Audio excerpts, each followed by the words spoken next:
సాయి మీద కేసులు బుక్ అయ్యాయి, పోలీసులు వెతుకుతున్నారు. ఎందుకో తెలుసా? సహాయం అనే పేరుతో జనాల్ని పచ్చి మోసం చేశారు. ఒకటి కాదు, రెండు కాదు, 10,000 కోట్ల మోసం, బెట్టింగ్ దగా. ఫ్రెండ్స్, నేను మీ జయకృష్ణ.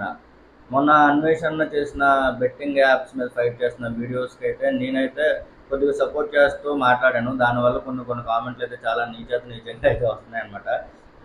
సో దేశం తిరగడం ఆపేసి దేశంలో ఉన్న దెయ్యాలని విడిపించడానికి మన అన్వేషణ అయితే ఇప్పుడైతే చాలా అయితే కష్టపడుతున్నాడు అనమాట. నా అన్వేషణే కానీ, యువ సామ్రాట్ అన్నే కానీ, యువ సామ్రాట్ అన్న అయితే లాస్ట్ ఇయర్ చాలా కష్టపడ్డాడు. సో ఆయన అయితే లైట్ తీసుకున్నాడు. ఇప్పుడైతే మన అన్వేషణ సజ్జనర్ గారితో మనం మాట్లాడినప్పటి నుంచి ఒక్కొక్కరికి అయితే కోసలు అయితే తెగిపోతున్నాయి అనమాట. బాధకరం అంటే చాలా మంది ఈ ఒక్క చచ్చిపోతున్నారు. ఈజీ మనీ మీకు అప్పుడు ఉన్నాయా? Betting app. మీరు ఇల్లు కొట్టుకోవాలా? Betting app. ఫస్ట్ మన గంగపుత్రుని అయితే తీసుకెళ్ళిపోయారు. నెక్స్ట్ మన అన్వేషణ అయితే కొన్ని వీడియోస్ వీళ్ళు ఎలా స్కామ్ చేశారు అని చెప్పడం అయితే జరుగుతుంది. సో నిన్నైతే మనకి 11 మంది యూట్యూబర్లపై తెలంగాణ సిటీ పోలీసులు కేసు అయితే నమోదు చేయడం అయితే జరిగిందనమాట. అందులో అయితే మన ఫస్ట్ పెద్ద తిమింగలం, చాలా అతిపెద్ద తిమింగలం అనమాట. చాలా నైస్గా మాట్లాడే హర్ష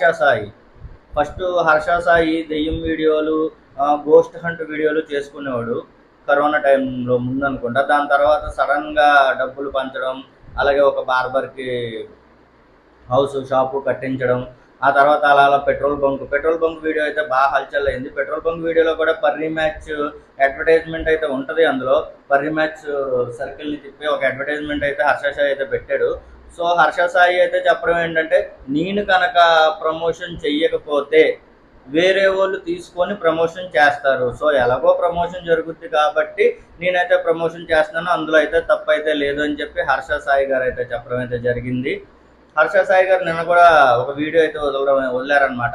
నేను ఎక్కడి నుంచి ఇల్లీగల్ బెట్టింగ్ యాప్స్ అయితే ప్రమోషన్ చేయం, కిల్ ద బెట్టింగ్ యాప్స్ అనే ఒక హ్యాష్ ట్యాగ్తో అయితే హర్ష సాయి గారే కానీ మిగిలిన యూట్యూబర్లు అంటే ఇప్పుడు దాకా ప్రమోషన్ చేసిన బెట్టింగ్ యాప్లను ప్రమోషన్ చేసిన యూట్యూబర్లే కానీ, ఇన్స్టాగ్రామ్ ఇన్ఫ్లుయెన్సర్లే కానీ ఇప్పుడైతే మరి ఒక్కొక్కరికి గజగజ వణికిపోతున్నట్టున్నాయి. ప్రతి ఒళ్ళు కిల్ ద బెట్టింగ్ యాప్స్ అనే ఒక హ్యాష్ ట్యాగ్తో అయితే కొత్త యుద్ధం అయితే స్టార్ట్ చేశారనమాట. అంటే ఏళ్ళ దాకా వచ్చే వరకు కూడా తెలియలేదు. సో చూద్దాం నెక్స్ట్ ఏం జరుగుద్దో. అలాగే నెక్స్ట్ వచ్చి విష్ణుప్రియ అనమాట. విష్ణుప్రియ అయితే మనకు అందరికీ తెలుసు, జబర్దస్త్ కాకుండా అదే ఈటీవీ ప్రోగ్రామ్స్లో అయితే వచ్చింది అనుకుంటా. మొన్న కూడా బిగ్ బాస్లో వచ్చింది విష్ణుప్రియ తర్వాత సుప్రీత. ఈవిడ మాత్రం మన తెలుగు ఇండస్ట్రీలోనే ఒక వారి డాక్టర్ అనుకుంటా. ఆవిడ ఏ సినిమా అతడు సినిమాలో ఉంటుంది. ఆవిడ పేరైతే మనకు అంతగా తెలియదు. సో ఆవిడ కూతురు సుప్రీత. ఈవిడ కూడా యూట్యూబ్లో, ఇన్స్టాగ్రామ్లో మంచి యాక్టివ్గా ఉంటారు. వీళ్ళు కూడా బెట్టింగ్ ప్రమోషన్స్ చేశారు అని చెప్పి వాళ్ళ మీద కూడా కేసు అయితే నమోదు చేయడం జరిగిందని చెప్పి సమాచారం. సో నెక్స్ట్ వచ్చి మన రెండో తిమింగలం, హైదరాబాద్లో భయ్యా సన్నీ యాదవ్ తర్వాత అతిపెద్ద తిమింగలం ఈ ఇమ్రాన్ అండి. పరేషాన్ బాయ్స్ అని చెప్పి దగ్గర 20 కోట్ల రూపాయలు బెట్టింగ్ యాప్లు ప్రమోషన్ చేసి సంపాదించారు. అయినటువంటి ఇమ్రాన్ ఖాన్, అదే మన పరేషాన్ బాయ్స్ అన్న గురించి కూడా నేను మొన్న వీడియో చేశాను. దాంట్లో అయితే కింద అయితే కొన్ని కామెంట్స్ అయితే వచ్చినాయి. నువ్వు అన్వేషణకి సపోర్ట్ చేస్తున్నావు అన్నారు. అన్వేషణకి సపోర్ట్ చేయడానికి నాకున్నదే గట్టిగా అయితే మొన్న వీడియో చేసినప్పుడు ఒక 60,000 సబ్స్క్రైబర్లు ఉన్నారు. నాకు డబ్బులు ఎలాగెత్తారో, నేను అన్వేషణ ఎలా సపోర్ట్ చేస్తాను, నేను అన్వేషణకి ప్రమోటర్ని ఎలాగవుతానో నాకైతే అర్థం కాలేదు. నాకున్న 60,000 సబ్స్క్రైబర్లకి నా వీడియో అతని దాకా రీచ్ అవుద్దా అనేది అయితే నాకు డౌట్. సో ఇమ్రాన్ అన్నయ్య అయితే తెలుసు కదా, మన పిల్ల బచ్చాలను ఒక 20 మందిని వేసుకొని నీట్గా మంచి వీడియో చేసుకొని దానికైతే ప్రమోషన్ తీసుకొని బెట్టింగ్ యాప్స్ అలాగే బైక్లు ఇస్తామని చెప్పి వాళ్ళ అయితే చేస్తాడనమాట. సో ఇమ్రాన్ అన్నయ్య అయితే మరి చూడాలి. దాని తర్వాత కౌంటర్ వీడియో కూడా వదిలేడు అన్వేషణ మీద. మరి అన్వేషణ మీద వచ్చిన తర్వాత కేసు పెడతామని, అలాగే అన్వేషణ ఇండియా ఎందుకు రావట్లేదు అని చెప్పి నన్ను అడుగుతున్నారు. అన్వేషణ నేను చుట్టాలేం కాదు, నాకు చెప్పడానికి పోనీ ఆయన నేను వాట్సాప్ చాటింగ్ ఏమైనా చేసుకుంటే అన్వేషణ ఎప్పుడు వస్తాడో నేను చెప్తాను. ఏమో దేవుడి దయ వల్ల అదృష్టం బాగుండి అన్వేషణ వరకు ఈ వీడియో వెళ్ళి అన్న కూడా నాకు వాట్సాప్లో మెసేజ్ పెడితే ఫస్ట్ క్వశ్చన్ అడిగితే ఇండియా ఎప్పుడు వస్తారని. నెక్స్ట్ ఆలోచించుకుందాం ఏం క్వశ్చన్ అడగాలో. నెక్స్ట్ మీరు కామెంట్లు చేస్తే అందులో నెక్స్ట్ క్వశ్చన్ రాసుకుంటా. తర్వాత వచ్చి మన రీతు చౌదరి తెలిసిందే. ఈవిడ కూడా ఈటీవీ ప్రోగ్రామ్స్లో అలాగే చిన్న కాంట్రవర్సీల్లో కూడా మొన్న ఇరుక్కున్నారు. సో రీతు చౌదరి గురించి అయితే పెద్దగా చెప్పాల్సింది ఏం లేదు. తిను విష్ణుప్రియ ఎన్నాళ్ళు కలిసి ఇన్స్టాగ్రామ్ వీడియోలు, యూట్యూబ్ వీడియోలు చేసేవారు. ఇప్పుడు మళ్ళీ విడివిడిగా చేసుకున్నారు. రీతు చౌదరి అయితే సెలబ్రిటీ, ఈటీవీ ప్రోగ్రామ్స్ వాటిల్లో వస్తారు. రీతు చౌదరి తర్వాత మన టేస్టీ తేజ అన్నయ్య బిగ్ బాస్లో వచ్చాడు. బిగ్ బాస్ తర్వాత 2 సార్లు బిగ్ బాస్లోకి వచ్చాడు. వాళ్ళ అమ్మగారిని బిగ్ బాస్ హౌస్లోకి తీసుకురావాలన్న కోరిక అయితే మన సీజన్లో అయితే నెరవేర్చుకున్నాడు. అలాగే అన్న ప్రతి సినిమా రివ్యూకి ప్రమోషన్ టైప్ అయితే చేస్తాడు. మూవీస్ ఓపెనింగ్ అయ్యే ముందు ప్రమోషన్స్ చేస్తాడు. సో టేస్టీ తేజ ఈ మధ్య చాయ్ ఫ్రాంచైజీలు కూడా ఇస్తున్నాడు అని చెప్పి తెలిసింది. అలాగే tasty Teja betting apps promotions చేస్తున్నాడు. దానివల్ల అన్న 11 మందిలో అన్న కూడా ఉన్నాడు. మరి 11 అని ఎందుకు పెట్టారో అర్థం కావట్లేదు. ఆంధ్ర వాళ్ళకే తెలియాలి 11. నెక్స్ట్ వచ్చి అజయ్ కిరణ్ గౌడ్ కూడా బెట్టింగ్ యాప్స్ ప్రమోషన్స్ చేస్తానని చెప్పి తన మీద ఒక కేసు వచ్చింది. తర్వాత మన అతిపెద్ద తిమింగలో గోస్ట్ రైడర్ అయినటువంటి భయ్యా సన్నీ యాదవ్ అయితే ఇంకా హర్ష సాయి కన్నా ఇంకా విచ్చలవిడిగా చెప్తారనమాట. మహా అయితే 500 డిపాజిట్ చేస్తారు, పోతే 500, ఇంకా గట్టిగా పోతే 1000 రూపాయలు పోతాయి అని అంటారు. మరి సూసైడ్లు చేసుకున్న ప్రతి ఓడు 1000 రూపాయలకి 2000కి ఎవరు సూసైడ్లు చేసుకోలేదు.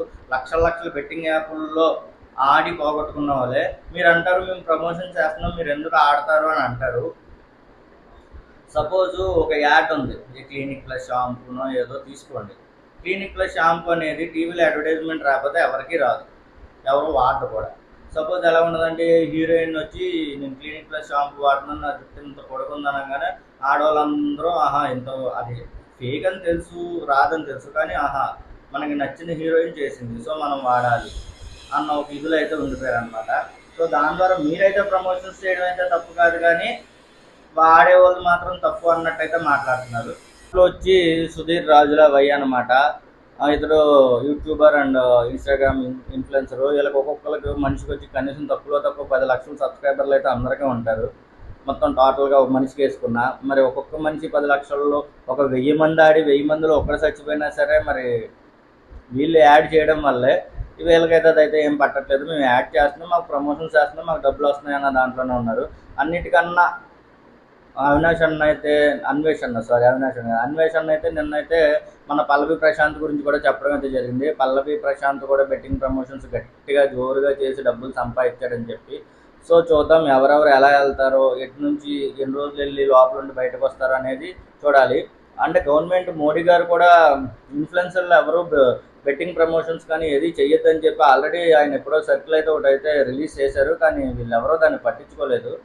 సో చేశారు. ఇప్పుడు రిజల్ట్ అయితే చూస్తున్నారు. డబ్బు ఎంత సంపాదించారో దానికి సంబంధించిన రిజల్ట్ కూడా అయితే ఇప్పుడు ఫేస్ చేయాల్సి వచ్చింది. సో చూద్దాం ఎవరెవరు బయటపడతారా, ఎవరెవరు శిక్ష అనుభవిస్తారా అనేది మనం అయితే చూడాలి.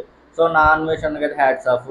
నా అన్వేషణనే కానీ అలాగే మన యువ సామ్రాట్ అన్న కూడా చాలా కష్టపడ్డాడు. సో యువ సామ్రాట్ అన్న చెప్పడం ఏంటంటే మీరు బెట్టింగ్ యాప్స్ని వీళ్ళందరినీ లోపలేయడం వల్ల యూజ్ లేదు, లీగల్ చేయండి, రెగ్యులారిటీ చేయండి అని చెప్తున్నాడు. సో అది కనుక జరిగితే మరి గవర్నమెంట్కి ట్యాక్స్ వచ్చుద్దని చెప్తున్నారు. ఎందుకంటే దీన్ని ఆల్రెడీ అందరూ అలవాటు పడిపోయి దీన్ని ఆపడం అనేది చాలా కష్టం.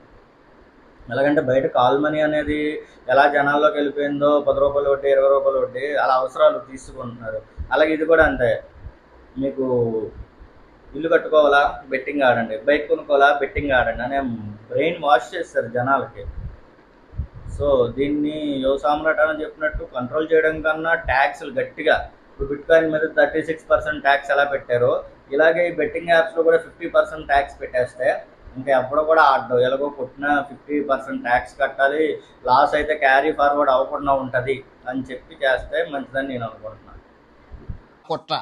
100 కోట్ల రూపాయలకి పైగా సంపాదించారు అమాయక ప్రజల్ని మోసం చేసి. పూర్తిగా వీడియో చూడండి.